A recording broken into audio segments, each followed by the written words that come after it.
Татнефть в числе первых компаний в России, которые предприняли меры профилактики еще до того, как коронавирус был обнаружен на территории страны. Об этом нам рассказал заместитель генерального директора по промышленной безопасности, охране труда и экологии Азат Хабибрахманов. Наша съемочная группа вместе с ним посетила ДНС-7 и КНС-86 НГДУ «Елховнефть». Как и на многих других объектах Татнефти, работа здесь ведется в круглосуточном режиме. Основная задача компании – обеспечить безопасную работу своих сотрудников, и не только своих сотрудников, сотрудников подрядных и сервисных организаций и населения республики. Это весь блок мер, который предназначен для снижения рисков по всем процессам, начиная с вахтовых перевозок, допуска к работе, приема пищи, самого процесса работы, дезинфекции оборудования, зданий и сооружений. И завершая утилизацию всех средств защиты. Это и масок, и костюмов.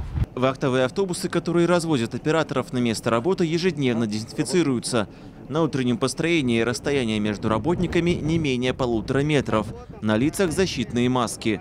У каждого сотрудника бесконтактным пирометром измеряют температуру тела и только после этого допускают к работе. Антисептическим раствором дезинфицируют рабочую технику, квадроциклы и автомобили. Уборку в помещениях также проводят регулярно с применением химикатов. При входе в помещение руки обрабатывают специальным дезинфицирующим гелем.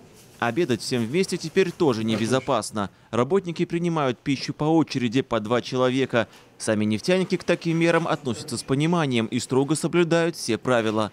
В конце концов, речь идет об их собственной безопасности. Контроль за эпидемиологической обстановкой на своем производстве Татнефть ведет в ежедневном режиме.